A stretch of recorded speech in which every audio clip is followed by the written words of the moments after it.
The night the Alaafin's palace filled with twin cries, the drums of Oyo faltered mid-beat. Thunder rolled softly above the ancient city, as if the sky itself hesitated. Inside the royal chambers, joy and fear were born together, wrapped in the same breath. Before the palace guards could even announce the news, whispers raced ahead of truth. If you love powerful African royal stories filled with destiny, forbidden traditions, and impossible choices, stay with this story. Like, share, and comment where you're watching from, because Oyo's fate begins tonight.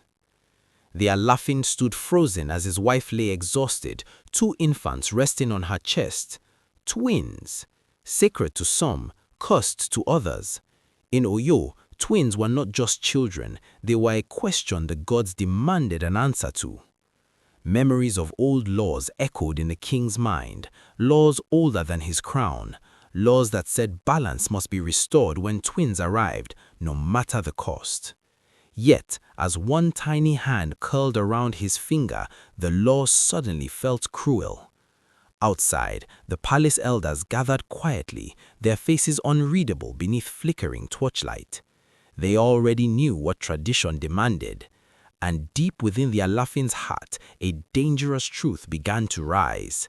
This battle would not be fought with swords, but with love against destiny. By dawn, Oyo had awakened to a truth it feared. The Alaafin had been blessed or cursed with twins. Market women whispered nervously, priests paused mid-ritual, and elders exchanged heavy glances that carried centuries of memory. In Oyo, twins were believed to disturb the balance between the seen and unseen. Some said they brought double fortune, others warned they summoned chaos if not handled correctly. Tradition did not argue, it commanded. The Alaafin summoned the senior chiefs before sunrise. Their arrival was swift, their silence deliberate. They did not come to congratulate a father, they came to remind a king of duty. Chief Adeyemi spoke first, his voice calm but firm. "Kabiesi," he said, "the law is clear. What has been done before must be done again. Oyo survives because we obey what is older than us." The king listened, but his eyes drifted toward the inner chambers where his children slept. For the first time in his reign, he felt the weight of the crown pressing against his heart instead of his head. The queen held the twins close, sensing the fear that circled the palace like vultures. She had heard the whispers too, even before the children opened their eyes to the world. A mother always knows when danger wears a familiar face. The Alaafin entered quietly, kneeling beside her. He touched the twins gently, studying their peaceful breaths. There was no omen in their eyes, only innocence, only life. "I will not lose them," he whispered, more to himself than to her. The queen said nothing, but her grip tightened, as if words might shatter the fragile hope between them. Outside, the chiefs debated louder. Some argued the gods demanded sacrifice, others warned that mercy could anger the ancestors. The palace no longer felt like a home, it felt like a courtroom. The Alaafin rose slowly. Love had planted its flag inside him, and once love enters a king's heart, tradition begins to tremble. The royal council gathered beneath carved pillars darkened by time and smoke. Every man present carried history on his shoulders. This was not just a meeting, it was a reckoning. Chief Akinwale warned of consequences. "Kabiesi, kingdoms have fallen for less. Disobedience invites disaster." His words were met with nods from elders who had buried kings before. But a younger chief dared to question the law. "If tradition kills our future, what exactly are we preserving?" The room froze. Such words were dangerous, even spoken softly. The Alaafin listened as voices rose, clashed, and cracked. He saw fear disguised as wisdom. He saw power hiding behind custom, and he saw how quickly loyalty bent toward convenience. When the meeting ended, no decision was reached, But one truth stood tall. Oyo was no longer united, and the fault line ran straight through the throne. That night, the sacred drums beat without rhythm. Priests claimed the ancestors were restless. The wind carried unease through the streets, and even children sensed something had shifted. The Alaafin stood alone on his balcony, watching torches flicker across the city. He wondered how many kings before him had faced this moment, and how many had chosen tradition over blood. Inside, the twins cried softly, unaware that their existence challenged centuries of belief. Their cries did not sound like curses, they sounded like questions demanding courage. The king clenched his fists. To protect them, he would have to stand against his own counsel. To obey tradition, he would destroy his heart. As dawn approached, the Alaafin made a silent vow. Whatever fate awaited him, Oyo would soon learn that love can be more dangerous than rebellion. By morning, Oyo no longer whispered. The city murmured loudly. Markets buzzed with fear-laced gossip, and shrines filled with anxious prayers. The birth of twins had become more than royal news. It had become a test of faith. Some citizens argued that the Alaafin must obey tradition for the kingdom's survival. Others quietly prayed the king would choose mercy, even if the gods frowned. Fear split opinions like a blade. The priests gathered at the sacred grove, casting cowries and reading signs. Their faces darkened. The ancestors are watching, they warned. A choice delayed is a choice made. Within the palace, guards doubled their watch. Trust thinned. Even servants lowered their voices, sensing that loyalty itself was being measured. The twins slept peacefully, unaware that their existence now burned like a spark near dry grass. The queen felt the weight before anyone else. Her body was still weak from childbirth, yet her spirit stood unbroken. She refused to let fear define her children's worth. She summoned courage and faced the Alaafin openly. "They are not symbols," she said softly. "They are flesh, breath, and destiny. If the gods made them, who are we to undo them?" The king said nothing, but her words rooted themselves deep inside him. Love was no longer just emotion, it was resistance. Outside the royal chambers, elders debated whether a woman's voice should influence matters of fate. Some scoffed, others listened more closely than they admitted. That night, the queen held her twins tighter, knowing the world beyond the palace walls was sharpening its claws. The council reconvened under heavy skies. This time, patience had thinned. Tradition demanded resolution, and hesitation was now seen as defiance. Chief Adeyemi stood again, less calm than before. "Kabiyesi," he warned, "history does not forgive kings who bend sacred law. The land itself may reject us." Another chief spoke cautiously. "But what if the law itself needs mercy?" Gasps rippled through the hall. Such words had never survived daylight. The Alaafin rose slowly, his voice steady but charged. "If protecting my children costs me my throne, then let the throne judge me." Silence followed. Not agreement, shock. The crown had just challenged the ancestors openly. That evening, storms rolled in without rain. Thunder growled across Oyo, rattling roofs and nerves alike. Priests claimed it was warning, others called it coincidence. A child fell ill in the lower quarters and panic spread instantly. "It has begun," some cried. "The twins have angered the spirits." The Alaafin ordered healers sent, refusing to allow fear to write the narrative. Yet doubt crept into even the strongest hearts. Inside the palace, the twins cried in unison, their voices echoing strangely through stone corridors. Some servants crossed themselves, others wept. Oyo stood on the edge, balanced between belief and love, history and humanity. At dawn, the Alaafin did something no ruler had done before. He stepped outside the palace gates and addressed the people directly. He spoke not as a king above them, but as a man among them. He admitted his fear, his doubt, and his love for his children.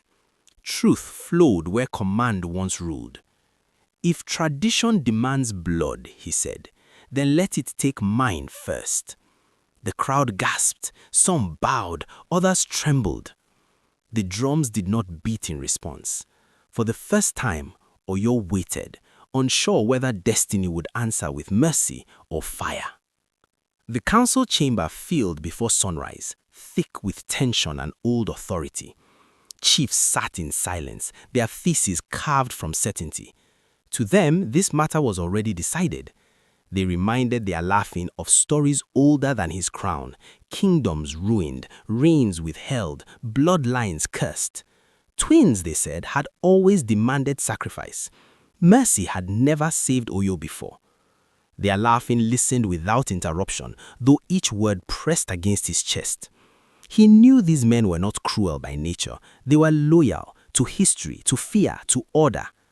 When he spoke, his voice was calm but resolute. If tradition demands innocence, he asked, then when did tradition stop serving the people? No one answered him, but in their silence he felt the full weight of standing alone.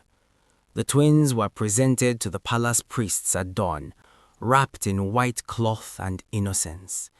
Their cries were soft, confused by the heavy silence surrounding them. To the elders, these were not just children, they were omens. Some priests refused to touch them, stepping back as if danger breathed from their skin. Others leaned closer, unsettled by how ordinary the babies seemed. No horns, no marks, no shadow. The queen stood beside them, her spine straight, her heart shaking. She dared anyone to speak death aloud in her presence. Her courage unsettled the priests more than the twins ever could.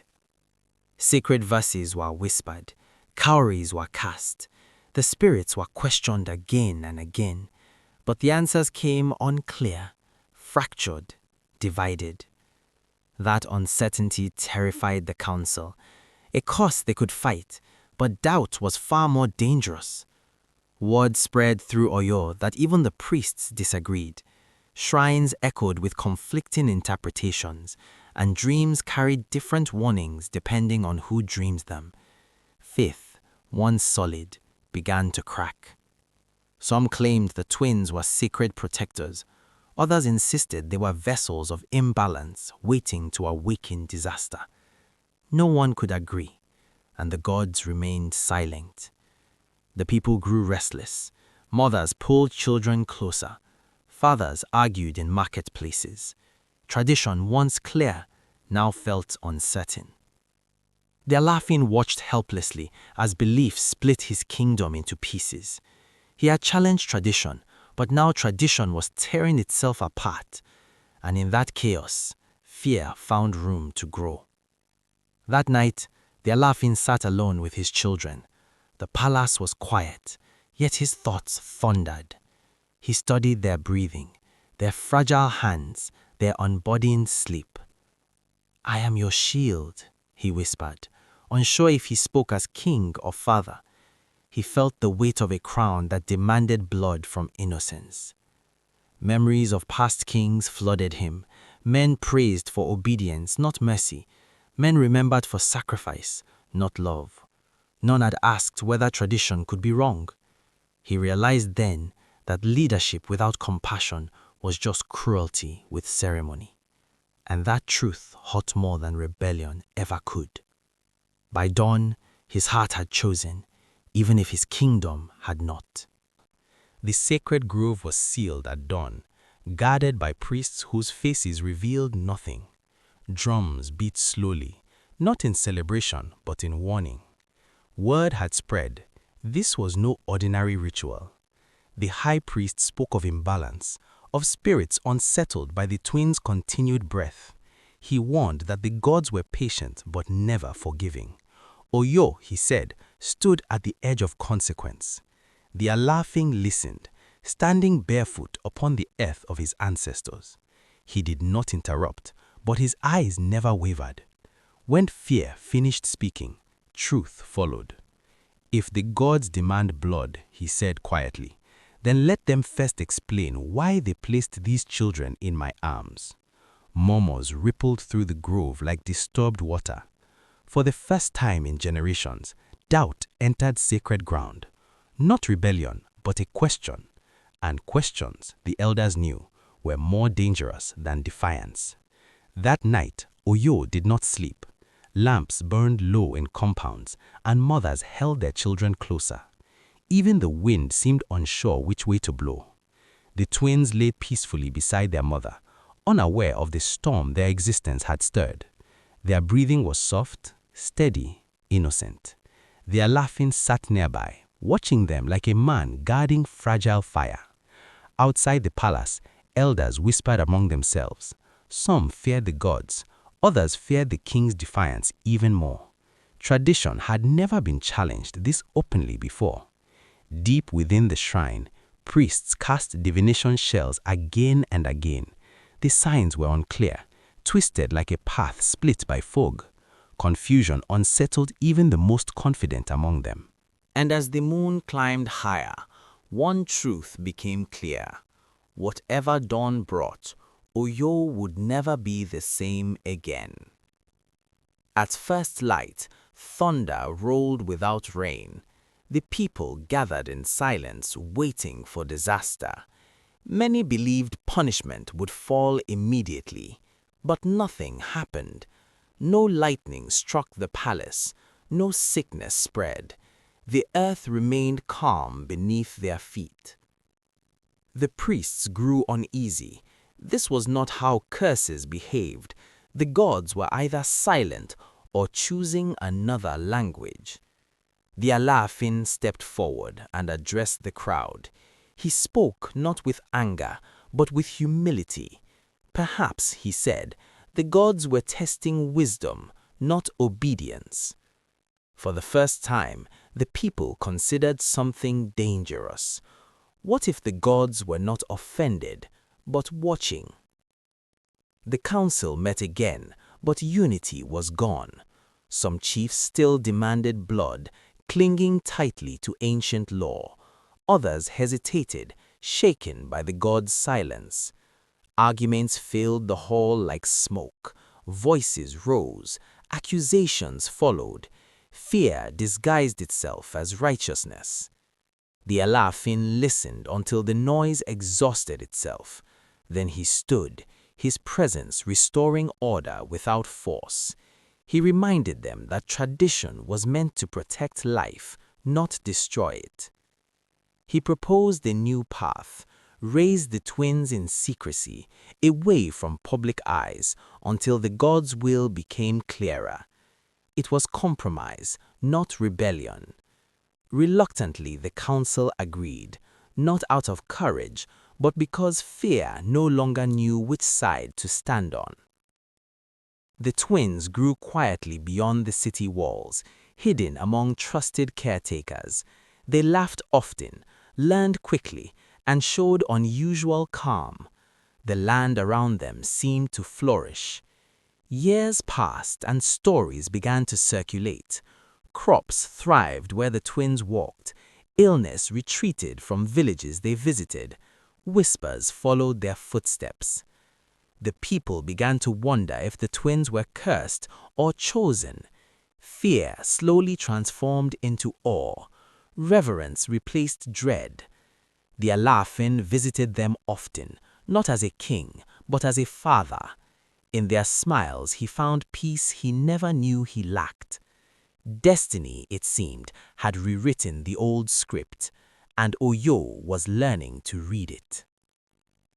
When the Alaafin grew old, he summoned the people once more.